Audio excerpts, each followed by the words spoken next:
Inkuru mbi, inkuru iteye agahinda, inkuru yongeye kumvikana mu karere ka Gatsibo. Atwana w'imyaka 35 y'amavuko arashinjwa gufata umwana w'umukobwa w'imyaka 17 y'amavuko, bakaba bamwita Nowera.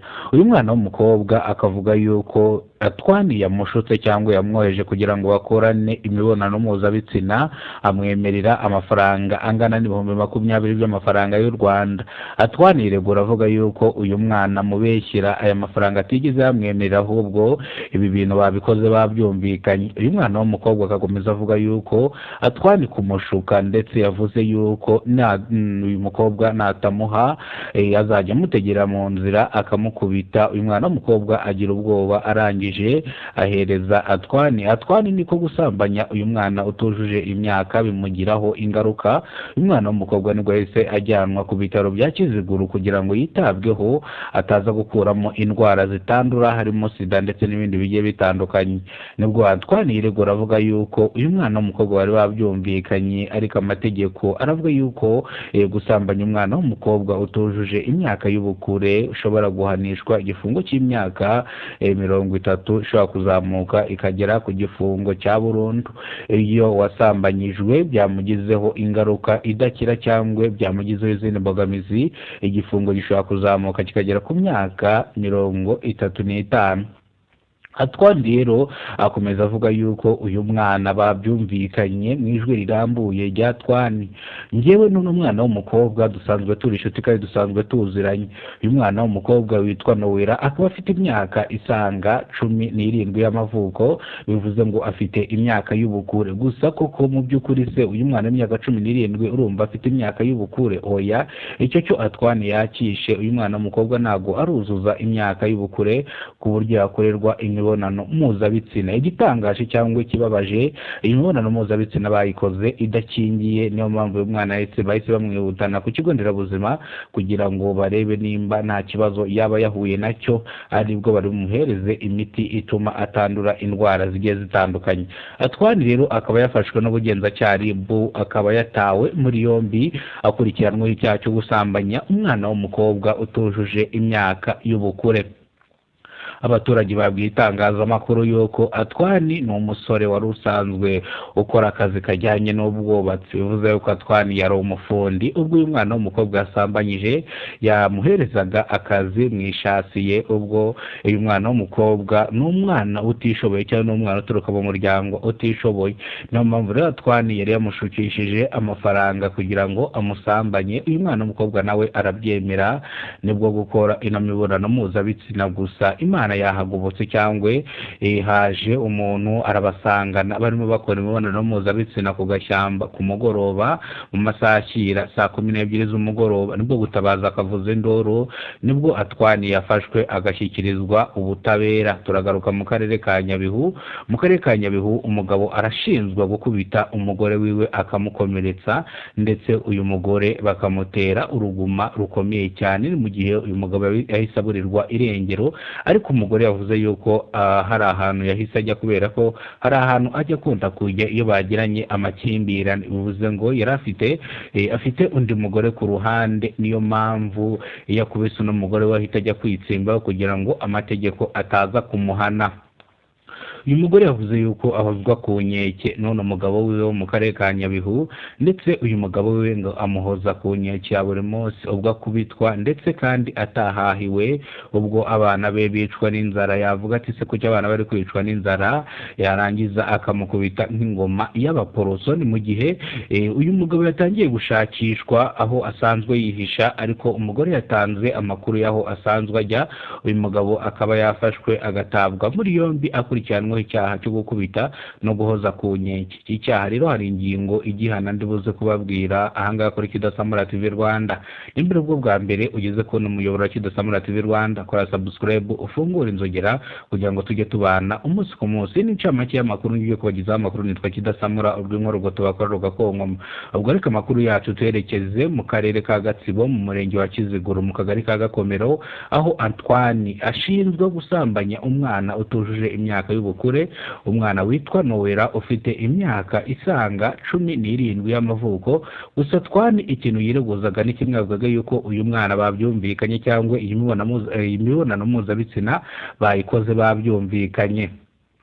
Ariko uko biri uyu mwana w'imyaka 17 y'amavuko ntago yujuje imyaka y'ubukure cyangwa imyaka yatuma akora imibonano mpuzabitsina. Rero Antoine yafashwe ku bufatanye n'abaturage. Amakuru batanze bivuze yuko umuturage yamusanze arimo asambanye n'umwana w'umukobwa w'imyaka isanga 17 y'amavuko. Gusa uyu mwana w'umukobwa avuze yuko Antoine yamushutse akamwoshya, akamubwira yuko ari bumuhereze amafaranga kugira ngo amusambanye kandi ntazabivuga. Twane yarasanzwe akora akazi k'ubwubatsi, bivuze ngo yari umufundi ubwo yakoraga mu ishasiye. Uyu mwana w'umukobwa rero bagaragaza yuko iwabo batishoboye, ariyo mpamvu yabyemeye kugira ngo baryamane. Uyu mwana rero nanone yararangije amashuri mu cyiciro cy'amashuri abanza, ubwo yararangije mu wa 3 segonderi, ubwo agiye kwimukira mu wa 4. Rero uyu mwana w'umukobwa akaba yajyanywe mu bitaro bya Kiziguro kugira ngo yitabweho kuba yakoze imibonano mpuzabitsina idakingiye. Ikibabaje nuko ino mibonano mpuzabitsina bakoze itari ikingiye.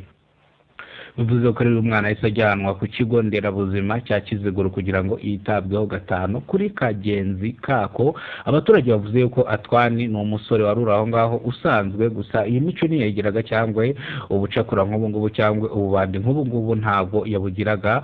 Gusa bavuze yuko uyu nguyu Antoine ajya agira ikibazo cyo mu mutwe, akaba ariyo mpamvu yari yakoze ibi ngibi. Antoine afite umugore n'abana 4. Antoine rero akaba ari umuntu wavuye mu ntara y'Amajyepfo aje gushaka amafaranga. None reba ibibazo yisanzemo. Ubugenzacyaha bwo bwamutaye muri yombi akurikiranweho icyaha cyo gusambanya umwana utujuje imyaka y'ubukure. Ubwo iki gifungo gishobora kuva ku myaka 30 kikiyongera kikaba cyagera ku gifungo cya burundu iyo wasambanyijwe byamugizeho ingaruka cyangwa bikamutera indwara idakira. Niyo mpamvu igifungo gishobora kwiyongera. Tega tugaruke mu karere ka Nyabihu aho umugabo yakubise umugore wiwe yarangiza akahita aburirwa irengero. Uyu mugabo rero arashinza umugabo we kumuca inyuma, niyo mpamvu yamukubise ndetse akamuca uruguma. Gusa umugore avuga yuko uyu mugabo buri gihe aza akamukubita akamuhoza ku nkeke niyahahiye abana, kubera yuko afite ngirindi habara ryiwe asanzwe amukubita akaterukanyira kuri iryo habara akazagaruka aciyemo iminsi 3. Bivuze ko rero uyu mugore yatanze amakuru kugira ngo uyu mugabo afatwe. Uyu mugabo akaba yafashwe n'ubugenzacyaha akaba yatawe muri yombi akurikiranweho icyaha cyo guhoza umugore ku nkeke, gukubita ndetse no gukomeretsa. Ni igifungo gishobora guhanishwa imyaka 30 ni igifungo gishobora guhanishwa imyaka 3. Gukubita no gukomeretsa igifungo gishobora guhanishwa imyaka 3, ishobora no kwiyongera bitewe ni uwakomeretse, bitewe n'uburyo yakomerekeyemo, bitewe n'uburyo ki yakubiswe. Reka amakuru yo mu karere ka Nyabihu tube tuyacumbikiye ahangaha. Tugaruke mu karere ka Rwamagana. Mu karere ka Rwamagana ibisambo 3 byagiye kwiba mu masaha ashira saa 8 z'ijoro. Ibi bisambo 3 byari bigiye kwiba inka y'umuturage mu karere ka Rwamagana. Ibi bisambo 3 bikaba byafashwe na polisi ikorera mwaka karere, bikaba byashyikirijwe ubugenzacyaha kugira ngo bukurikiranweho ibyaha byo kwiba bari gushinzwa. Ese ibi bisambo 3 byari bigiye kwiba iki? Byari bigiye kwiba hehe? Ese kubera iki bafashwe kubera iki? Bivuze ko rero aba bagabo 3 ubwo bari bagiye kwiba kuri depo icuruza inzoga, abaturage babonye abantu 3 babonze cyangwa bagogereye depo, bahita barangije babwira polisi ikorera mwako gace. Nibwo polisi ikorera mwako gace yagenzuye irakomeza icunga aba basore 3 bari bagiye kwiba, ibafatira mu cyuho neza bari binjiye mu gipangu cya depo ubwo bari bagiye kwiba, ndetse aba basore bahita bafatwa na polisi bakaba bashyikirijwe ubugenzacyaha kugira ngo bakurikiranweho ibyaha bashinjwa. N'ayandi makuru arasohoka kwa bano bajura 3 bafashwe, nimba hari abantu bakomerekeje cyangwa nimba aha hantu iki gipangu bari buriyemo cya depo bagiye kwiba, nimba koko bari bibye. Andi makuru nasohoka turaza kuyabamenyesha. Nimba aribwo bwa mbere ugeze kuno muyoboro wa Kidasamura TV Rwanda, kora subscribe ufungura inzogera kugira ngo uzajye ubasha kubona amakuru mu gihugu cy'u Rwanda yizewe. Kidasamura n'ihuriro ry'ibiganiro bitandukanye hano mu gihugu cy'u Rwanda. Yongera gushimira abantu mwakoze subscribe, muraba agaciro, ibyo tugezeho nimwe tubikesha, n'ibyo twenda kugeraho ni mwebwe tubikesha. Bisobanuye yuko Kidasamura TV Rwanda arabashimira. Reka mbagezeho itangazo rya polisi ikorera mu mujyi wa Kigali. Polisi ikorera mu mujyi wa Kigali yatangaje yuko oya ndaza kubigarukaho mu itangazo rya polisi ngiye gushyira hanze mu kanya, ndaza kubigarukaho mu buryo burambuye. Wowe ko subscribe uruwa gaciro, ibyo tugezeho niwe tubikesha, ibyo twenda kugeraho niwe tubikesha. Ariko ikintu cya mbere imbere bwa mbere ugeze ko no muyoboro, nyaboneka munyarwandakazi, kora subscribe ufungura inzogera kugira ngo uzajye ubasha kubona amakuru mu gihugu cy'u Rwanda kandi yizewe. Reka amakuru yacu tuyasubikire hano. Aya makuru akozwe ku itariki zisanga aya makuru akozwe ku itariki